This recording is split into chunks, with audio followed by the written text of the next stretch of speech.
Okay, Jose, we are good to go. Hello. Good afternoon. Thank you for joining our showcase. We have spoken a lot during the conference first day about the digital transformation power of 5G. And there is no question it's a leapfrog evolution with respect to the previous generations. But this session, our showcase is just to prove this concept. So we will show you a first video about the production line in a car and the life cycle of a car, which can be any product, and how 5G can transform the life cycle of these products from the beginning until the very end of it. So if you may please show the first video. Thank you.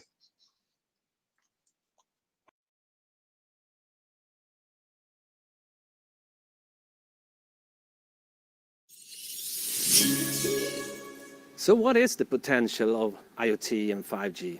Well, if you don't think that 5G can anchor new business cases, let me stop you right there, because when we look from a mobile operator's perspective at IoT, it looks pretty impressive. So we've taken the chance to look at the life of a car, the whole life cycle of a car. And if you can anchor into all of these kind of cases where the car is connected throughout its life cycle, then you have lots of business there. And when we talk about life cycles, we have to start with the birth. Here is a car factory. A typical car factory today resides on something we call Industry 3.0. Let's say you have 10,000 square meters, and inside there is about 1,000 robots, all individually connected with their own brain, their own PLC. So you got a very efficient factory, but you don't have a flexible factory. You can't change what you produce very quickly, for instance. Industry 4.0, or smart manufacturing, is where we bring in our power. 5G can deliver as good and as reliable as a cable. So if we can remove all the cables, we don't have 1,000 points to reprogram. We have 1 point, one brain, and that will change the whole factory floor and what you produce. You also have automatic guided vehicles today, often going on a rail that needs to be reprogrammed. Well, 5G delivers precise positioning down to centimeter level as well. So here you can see the factory as it is, but also digitally copied up into a sort of cloud environment. And that's where you can bring in supply, you can bring in research and development, manufacturing, and transportation into one homogeneous layer, if you will. So smart manufacturing will exist, but it also will need 5G. The module inside the car that will later be used by the driver is here used to make the car. And as it's transported out of the factory, then we transfer that module into more of a transportation or logistics module. And that is the next step in life of a car. So now the car is transported out of the factory, and we switch the module over to be used for more a logistical purpose and into a port. Now, remember, about 90% of all things we produce are shipped through ports. So these are really an important customer for you.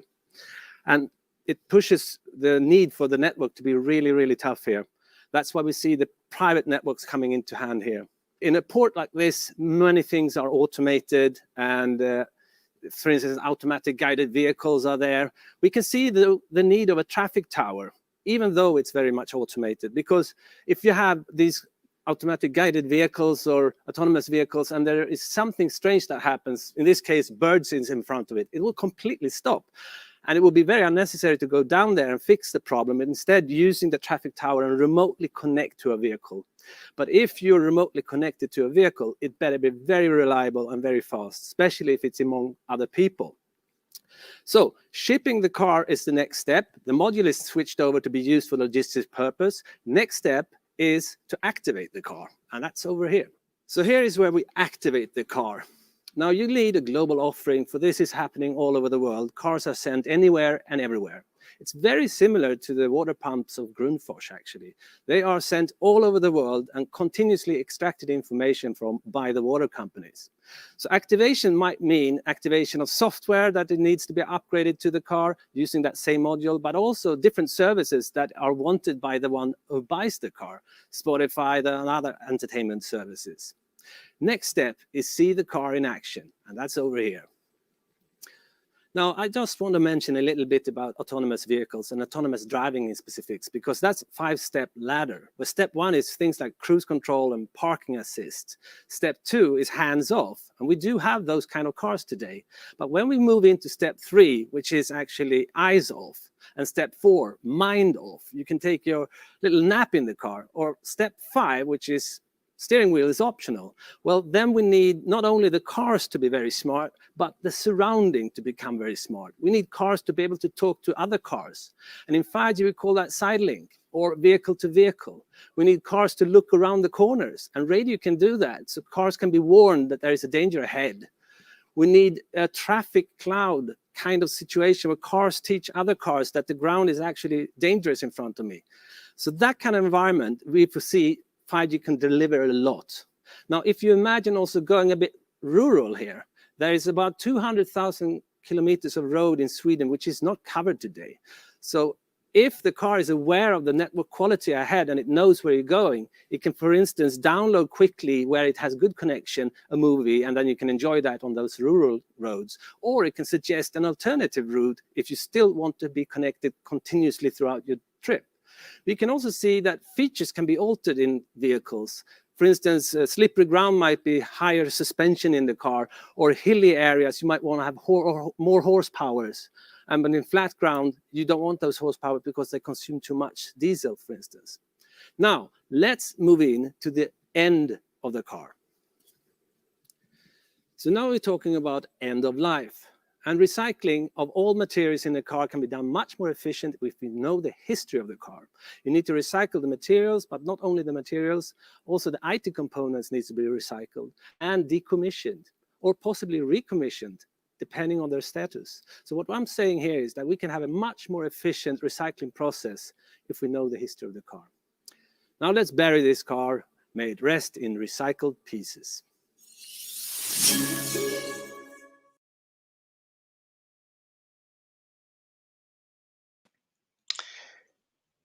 Well, how we observed, this is a product that from the very beginning, it can be enhanced, all the production line, then the distribution, and recollection and recycling.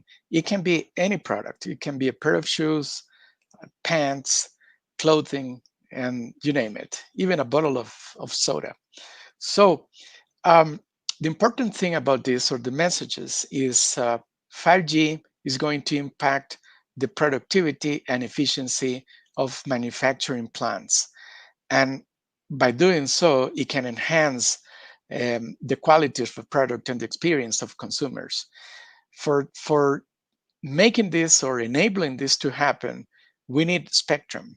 And the 5G technologies will be deployed both outdoor and indoor. And in the case of indoor, it can remove cables, it can guarantee a higher quality because 5G is built upon high quality standards. And by doing that, enhance the experience of the consumers. But we need frequencies for indoor and outdoor, especially in all bands, low, mid, and high bands. In the following video, we will elaborate more on the production line, internal in the factory. So if you can roll the video, please, I'm sorry. I would appreciate you roll it. Thank you. Industry 4.0 is an enormous step for industries, but also a huge leap for factories. Broadband IoT and massive IoT came with 4G, but critical IoT and industrial automation IoT, that comes with 5G. This is an example of our collaboration with Audi, and it shows the true value of URLLC, or ultra reliable low latency communication, which is a set of tools, toolbox if you will, that comes with 5G. So what we have here is a robotic arm sitting inside a mobile unit with a laser curtain that detects any movement. It stops the robot instantly. Remember what I said in the beginning there though. We do have brains connected with cables today to robots, but this one has a central brain somewhere in the facility of the factory, and it's connected through URLLC and 5G. And it's happening within 1 millisecond any instructions. any movement of the robot is also done from the computer brain and sent through the URLC network into the robot arm every 4th millisecond. And it's also been decided that as long as we stay under 12 milliseconds, this function will work. But it is actually 1.2 milliseconds, this latency. So if I stop in my hand here, it stops within 1.2 milliseconds. That's obviously for safety. But URLC also stands for high reliability. So if I move my head in here, it stops as well. So that is a little bit around URLC and Industry 4.0. Thank you.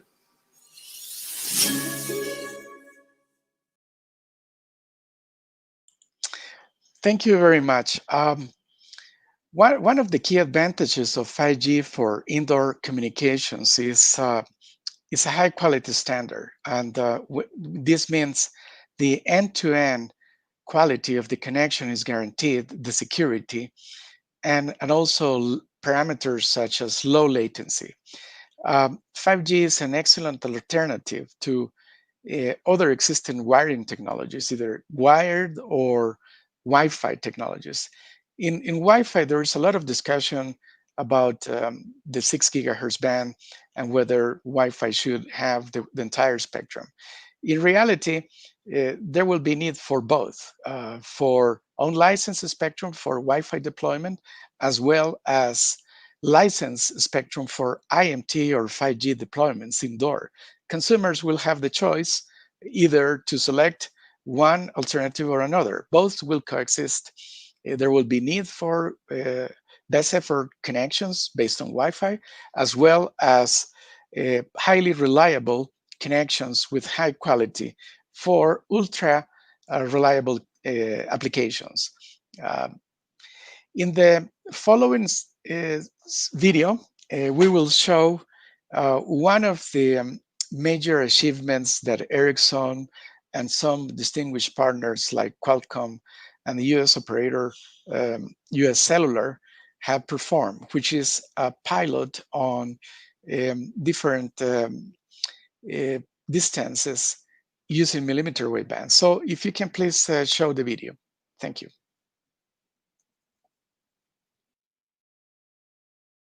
We're on the Ericsson campus here in Plano, Texas, testing multi-user MIMO.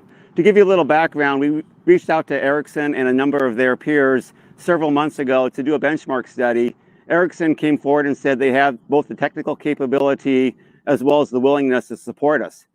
So what we're doing here, you can see right behind me there, that's the G Node B supporting up to 16 layers of multi-user MIMO. And over there to my left, we have an interfering cell as well as the LTE anchor cell. So starting off on day one, we set up more of an optimal solution to really see how much throughput we can get on that site. The answer is 5.4 gigabits per second with all 16 layers of multi-user MIMO. To put things into perspective, that's actually 54 bits per hertz per second. If you can see, the Ericsson building is a little over a kilometer away from where we were testing from their headquarters, where they have an experimental 5G site. We're in non-standalone mode, and there's also an LTE site in band 66, and we're in band 78, 3.5 gigs. So the mid-band or C-band, a lot of people are excited about that. So that's what we have here, some high-gain antennas testing a fixed wireless application. One of the things that we did is we were testing max throughput on the system. And so really impressive what we were able to do with the different MU MIMO pairings. We were able to get 8 devices paired at 16 layers, and we saw over 54 bits per second per hertz. That's 5.4 gig in 100 megahertz of spectrum on SA 5G only. That might be the fastest data rates anywhere anyone's ever seen in a real world setting. So I'm very impressed with what we were able to do with max throughput and just working with Ericsson. And now we're taking data farther away. We were closer up to the site, obviously, to get those faster data throughputs. Now we want to see what it looks like in a neighborhood, a residential setting. We got cars out here, horses in the background. So we kind of have suburban, urban, and rural settings all at once. So we're really happy with the performance that we're getting, and we're able to log this. We have a site here There's another one on a vehicle about 100 feet down, and then down the road, about 1,000 feet away, we have 2 other devices just like this that are logging data. So we're able to see how they perform and coordinate with each other, what the data analytics are and KPIs for each device.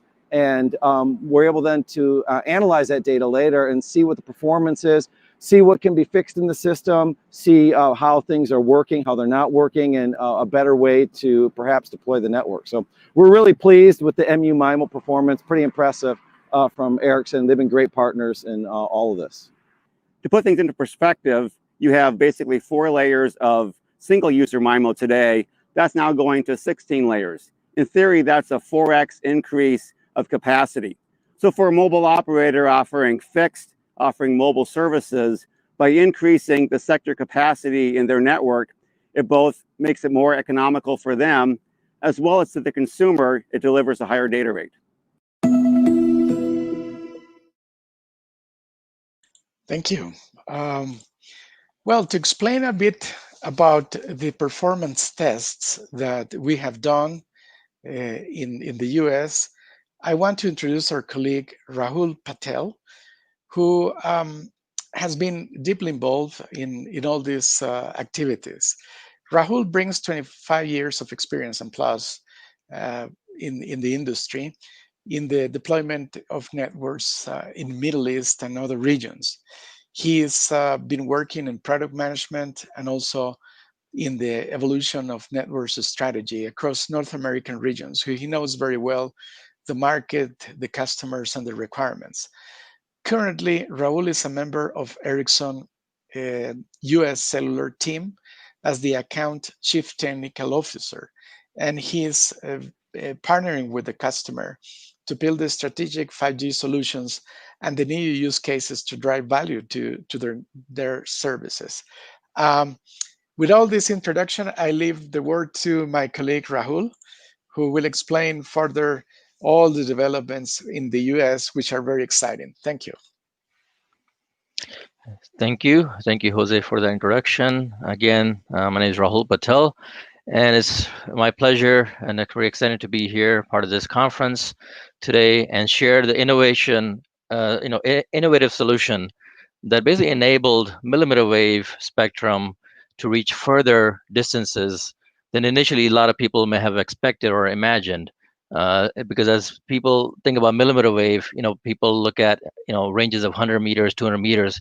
Here, you will see that we have crossed 5 kilometers. So, it was a very exciting moment for us, and I was very happy to be part of that project. So if you go to the next chart, please. So if you can start at earlier, just let's talk about millimeter wave use cases. Again, millimeter wave spectrum brings extreme bandwidth. There has been, like in the US, about 5 gigahertz plus of millimeter wave spectrum made available, to be used. So the bandwidth-rich spectrum has many use cases where the high speed and low latency enables many applications in urban, suburban, in venues for enriching MBBE experience.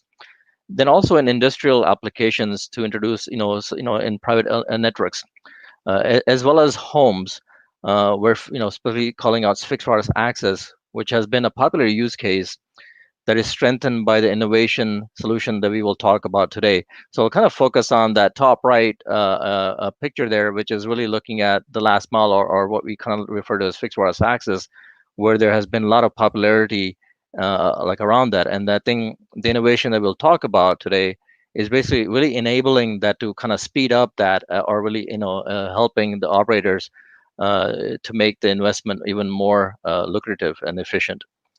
So if you go to the next chart, please.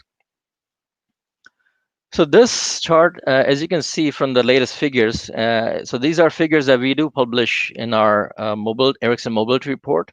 So this numbers that were published in June 2020, and you can download the full report at Ericsson.com if you want to read the full Ericsson Mobility Report. But this fixed wireless access is becoming an increasing important segment. It is no accident that that many years of the early 5G launches, where fixed wireless access, after EMBB, has become a truly a use case. I mean, fixed wireless access connections are forecasted on the left-hand side, as you can see, to grow threefold and reach close to 160 millions by end of 2025, accounting for 25% of total mobile network data traffic globally. And there are three main factors that drive fixed wireless access market and the uptake of the connections. First, the demands from the consumers and business for digital services continues, driving the need for broadband connectivity. And also, secondly, fixed wireless access delivered over 4G or 5G is an increasingly cost-efficient broadband alternative in areas with limited availability to fixed broadband. Third, I mean, in the US, especially calling out, government are fueling broadband connectivity through programs and subsidies, as it is considered vital for digitalization efforts and economic growth, and also like bridging that gap between the rural and the suburban or urban communities. So bridging the, that divide. So there's definitely a growth and momentum around this second, popular use case after EMBB, which is fixed wireless access. If you go to the next slide, please. So fixed wireless access, is by no means a new phenomena, right? The promise of ubiquitous, fixed wireless access looms large with every new generation of wireless or mobile technology, and LTE Advanced and 5G is no exception. And there are, several reasons, so a few of the ones I mentioned earlier, and then here you can see some of the drivers that are listed here, where fixed wireless access is gaining momentum in the industry. And as we saw in the previous chart, the demand from consumers and businesses for digital services continues, and driving that need. Secondly, the technology advances, and I think you saw in the previous video, which is really looking at multi-user MIMO, which was in the mid-band side of it, where you see the beamforming. So in here, the advances that, when we talk about 5G, beamforming is one of the technology, as well as the extended range for millimeter wave, which is kind of the focus of the topic today. So these type of advances has really, and combined with the new spectrum, like which in this case millimeter wave spectrum, which is rich in bandwidth, where you can get significant amount of bandwidth to reach the higher speeds and give the end user, experience. So combined with the technology and the bandwidth is very key drivers as well. And then also, the ecosystem is being built, so there's a lot of other vendors, from a device perspective or the CPE perspective, that are kind of making the fixed wireless access a reality. And then, as I mentioned, about the government fueling the broadband connectivity through various different programs. In the US, specifically, we call off RDOF and CAF. So RDOF is basically our Rural Digital Opportunity Fund, and then the CAF is the Connected America funds. And then lastly, also it offers operators a new a service that they can offer, and basically give a revenue source additional to their existing let's say MBBs type of service. So these factors all combine, generating an increased industry momentum for fixed wireless access. Next chart, please. So now if you look at mixed millimeter wave and fixed wireless access, so on the top, I kind of list kind of the positives. What are the positives, the synergies that you see with millimeter wave, and of course, the fixed wireless access application. So as I mentioned, the spectrum rich. So in the US, 5.5 gigahertz of spectrum, has been made available, and like 800 megahertz of channels. So you can have up to 800 megahertz of channel bandwidth, which is a significant amount of spectrum to deliver a very high speed end user experience. Secondly, applicable for consumers as well as small business applications. So it's really attractive, for that space. Thirdly, the third positive, I would say, due to the nature of physics, millimeter wave equipment, is compact in size. So also deployability and, kind of putting that type of equipment compared to the low band equipment. I think this also is an attractive quality here of millimeter wave. But there are challenges, right? So the bottom two highlighting the challenges. One is due to nature of, again, physics. millimeter wave has propagation challenges, which kind of traditionally in people's mind limits the propagation, and the coverage tends to be very small size. And due to this, a cell size are small, with focus coverage, therefore not optimal for mobility or rural applications. In this case, fixed wireless access, where you want to reach, homes that are much further out or spread out. So these are some of the the challenges that we have. So how do we go about addressing these challenges? If we go to the next chart, please. So large amount of spectrum in millimeter wave bands can carry a lot of traffic, right? However, the challenges I talked about, one is the link budget challenges, which is basically attenuation of millimeter wave through walls or glass or foliage is extreme, right? And also the uplink, generally the uplink is the limiting link.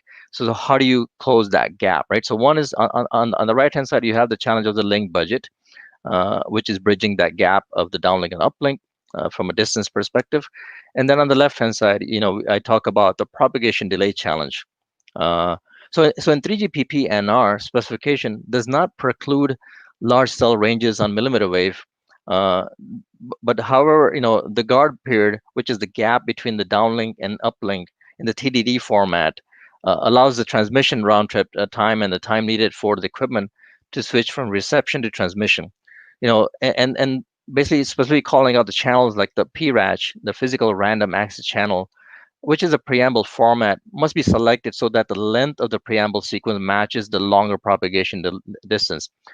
So basically one is, as I mentioned, the link budget challenge, and one is how do we open up that window where now we can actually get the signal back from the UE or the CPE, and then the node E node B or the G node B can recognize that signal and then actually process the call. If you go to the next chart. So here, we see kind of the description of the setup. So I wanted to kind of talk about the actual setup. So we actually used 28 gigahertz, an Ericsson radio on the middle there. You see Air 5121, which is a commercial product, as well as the anchor. So since this was an NSA configuration, non-standalone, we actually had an anchor carrier, which was sitting on the radio 8864 using a 1900 megahertz carrier. And also, apart from the equipment at the site, there's also dependency from the CP side. And so we had Qualcomm partner with us to kind of bring, the high power CPE to kind of bridge that link budget gap that I talked about, right? To kind of really kind of extend that coverage and allow you to kind of bridge the gap from the uplink perspective.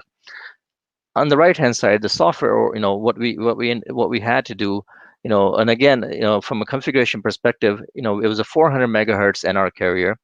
TDD pattern was 4-1, 64 QAM modulation, and it was a two MIMO layers, two layers for going to that CPE. And we basically had the software to have a configuration, special configuration, to basically increase that propagation window that I described earlier, which basically, and also the downlink uplink gap that allows, the transmission to be optimized and kind of achieve that greater distance. So between the software, on the G node B, and also the equipment sitting at the G node B with the high power radios and the beamforming capabilities, in addition to the, the CPE, I think we were able to kind of, get this innovative, success. And here are some of the pictures that you kind of see in the middle there. You see where the cell site was, far off in the distance, and then you had the CPE sitting here, and we had basically the test, made the connection using some a data call, and we were able to achieve more than 5 kilometers with speeds greater than 100 megabits per second in this particular testing. And this was actually sitting at the customer actual deployed sites. So it was not a lab. It was actually a test that was conducted at one of our customers. Next chart, please. And basically this innovation was very exciting for all of us. So amongst with Ericsson, we had our customer US Cellular and Qualcomm collaboration was there, and we actually had an announcement made on September 17th where we kind of made the announcement, which mentioned about this 5-kilometer distance with speeds of greater than 100 megabits per second. But also I want to call out that we actually saw speeds of close to like 1 gig or slightly above 1 gig, all the way up to 2 kilometers. And of course, close to the site, like 300 meters or 400 meters, we saw, the ranges was more closer to 1.8 gigabits per second. But having seen 100 megabits per second at 5-kilometer range was definitely a industry first, a world record, and it was completed in the rural area in Janesville, Wisconsin. Next chart, please. So just to summarize, the extended range for millimeter wave, showcase great potential for use of millimeter wave in fixed wireless application, because the need was there, because there's a lot of bandwidth that millimeter wave brings. But I think we now take the innovation through our software and also through our partners on the CPE side. We can take that bandwidth much further out, much further than what a lot of initially, many have talked about, which was around 100 meters, 200 meters, just because of the limitation of the physics of the millimeter wave. And then the range had strong dependency, as I mentioned. Availability of line of sight is one of the key things that still must be met, which is physics, and that still has to be met to actually get the optimal performance. And high power UV with directional antenna, essential to achieve large cell range. And again, the software feature we have made changes to allow for that propagation delay window, and which was needed for the extended range. So this was kind of an overview I wanted to kind of give you and kind of let you walk away and with saying millimeter wave has applications for these larger distances, and we actually have seen it in the field as well. We proved it in the field. So now back to you, Jose. Thank you so much, Rahul. Excellent presentation. Before we go into the Q&A sessions, I'd like to thank Rahul for his great material that he presented. But also, I want to make a recap on the key messages. First, there's been long discussion because of lack of knowledge in general about the limited distances that can be reached with 5G in millimeter waves. And both the previous video demo and also Rahul's presentation successfully prove that that's a myth. In general, it really depends what we expect from the connection. Rahul just mentioned that we can reach 100 megabit per second guaranteed over a 5-kilometer distance under normal or pretty good conditions, I would say. This varies from case to case, but it's a milestone for the industry. At home, I have a good fixed broadband connection in Mexico City. And what I get is about 20 megabit per second. And I'm paying a lot for this. Now, if we look at another fact, this is a Latin American conference. And in Latin America, the average penetration of fixed broadband connections in at least a pool of 25 countries that we have measured is about 10% or so. And then the throughput speeds, it's closely to 32 megabit per second. With 5G, you can reach this and even outperform what you can get in fixed broadband connections, normal fixed broadband connections. If you talk about satellite, the delay is a killer. It's about a half a second or so. Now, with 5G, this can be real time. It's like wireless fiber. So it's pretty good. And I need to move on because we have another session later on. So going directly to the Q&As, just quickly. First, recap the MIMO speeds in the first demo, 5.4 gigabit per second, using 100 megahertz in 3.5 gigahertz band. So it's pretty good. Then what use cases do you think 5G will enable for verticals that you cannot get with 4G? Well, the 5G standard is defined as IMT 2020, and the recommendation is based on M2083 from the ITU, which is the IMT Vision framework. And there is good comparison about the different differences between connection density. With 5G, you can get 1 million devices per square kilometer, which is ideal for a factory. For example, you have multiple devices, which is about 10 times as 4G. Latency is 1 millisecond. It's about 10 times improvement from 4G. Then spectrum efficiency is higher. User data rate is 10 times higher as well. The area traffic capacity is about 10 times, 100 times better. So there's a lot of improvements coming in 5G compared to 4G. That doesn't mean that we cannot use 4G for regular applications. And that here I need to drop because I'm having another session right now. So I thank you all for attending. I think the videos will be shown there in the site of the conference, and appreciate your assistance. Thank you, attendance, sorry. Thank you, Rahul. Thank you, Dan, and thank you, James. Thank you. Thank you very much. Apologize, I have to leave.